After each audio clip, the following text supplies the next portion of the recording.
So, all right, here we are, and this is Jose Sigala, who's running for the California State Assembly, District 26. I give you Jose Sigala. Thank you, guys. Well, thank you all for being here tonight. I appreciate this evening.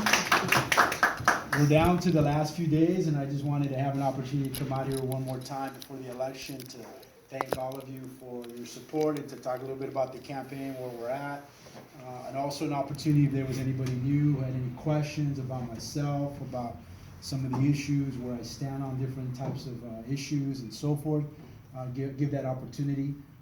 I've been going to numerous candidates forums over the last couple of weeks, from Woodlake to Early Mark to Lindsay to Visalia.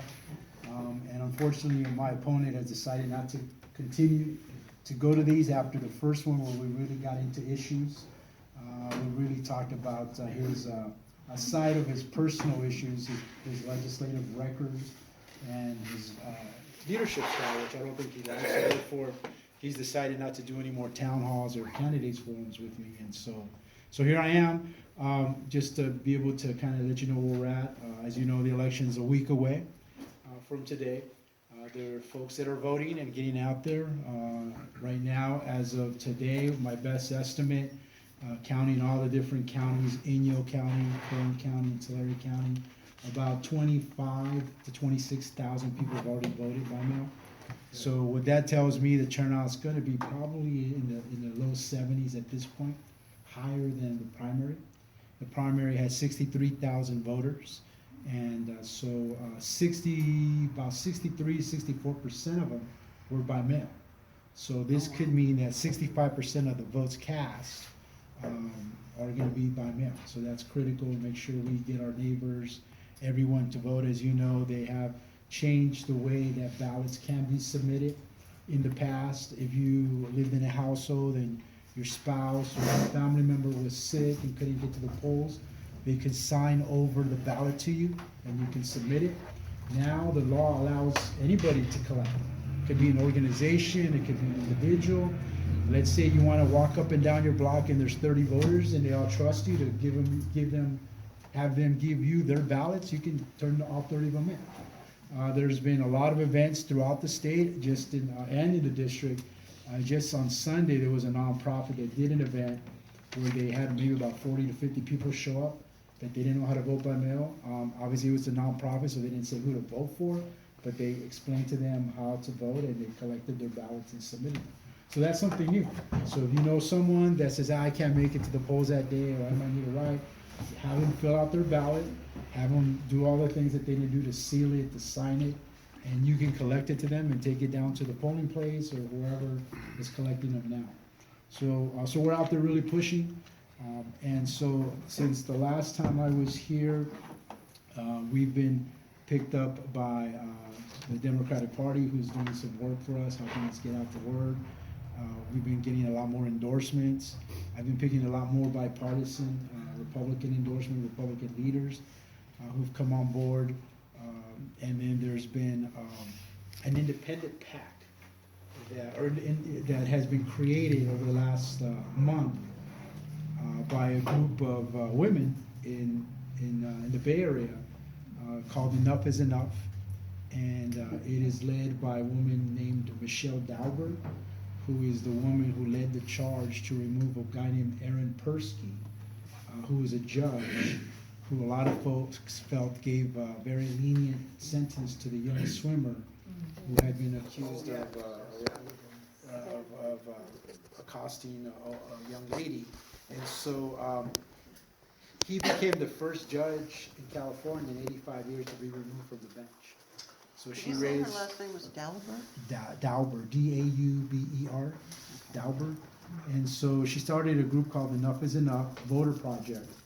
And they selected 5 candidates across the country, one in Texas, Tennessee, Minnesota, North Carolina, and the only one in California is Devin Mathis.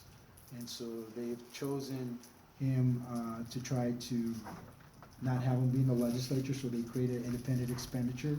And so they've been sending out mail, they did an online commercial. And all this stuff is public information, so if anybody wants to know you can go to the California Secretary of State and you'll see where the money comes from. And they've basically set aside almost $70,000 in the last 5 days to do this. So they've been working real hard to do that. So that's been helpful to us. But more importantly, we've been out there talking to voters about the differences between myself and the incumbent when it comes to leadership, when it comes to vision and experience. As I mentioned to some of you, I spent more than 22 years working in the state legislature in various capacities as a young fellow, straight out of college, where they have this program, a young fellows program where they select 18 students out of 1,000 that apply every year, and then we're given the opportunity to work in the legislature. That's where I started my career, working for a gentleman named Gary Hart, not the Colorado Gary Hart, but the Santa Barbara Gary Hart, who was the chair of the Education Committee for many years, so I had opportunity to start my career there, and worked my way up the ranks to become a district chief of staff and a committee consultant, working on a number of issues. So I feel very confident with my experience. Mathis has only been there 4 years. I feel at this point, he having been there 4 years, I still have more experience and understanding of how the legislature works than he has, especially having relationships with key leaders in the legislature, as well as committee chairs. I'm not sure, when I came here, I've been asked, what kind of committees would I like to serve on? Obviously, for me, education's a top priority. I'd love to be able to serve on agriculture because I represent a community that's a district that has a lot of agriculture as a spine in the economy, a lot of jobs that depend on that. So also the budget, the budget committees where you get to really work on setting aside money for healthcare, education, a number of things. So those are some of the committees that I'd love to be able to serve on. And so we're down to the last week where we're out there talking to voters. I'm going to as many events as I can over the next couple of days. Probably won't sleep till next Tuesday. But we're working hard to reach out and talk to voters and just let them know who we are. Tomorrow morning, if anybody's interested, there's a gentleman in Porterville that does these chats, Hopper in the morning. I'll be on the radio tomorrow, or his podcast. It's Hopper. I'll actually put it on my Facebook so people can do the link. It's my last interview with him before the election, but we talk about a number of issues: healthcare, water. He asked me, when I go out and talk to folks, water is a big issue. I mean, there's no way anybody running for office cannot talk about water. So I think it's a default that water is important. Water is going to be a priority, not only to make sure it's clean drinking water, that we have water for our cities to grow, and we have water for our farmers to farm.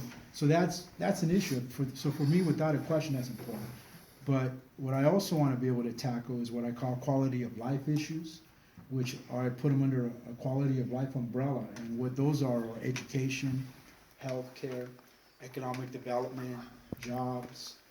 Those are things that I want to focus on, because when you drive down, and obviously here as well, we see it with the storefronts, we see it with a lot of different business corridors where, we aren't really doing our best to try to bring more businesses and economic development to some of our cities.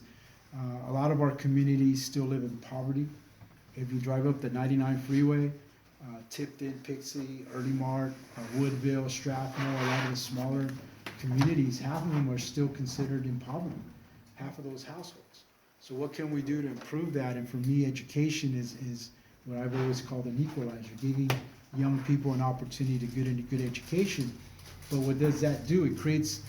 That creates a void in some of the different types of skilled labor that we would need.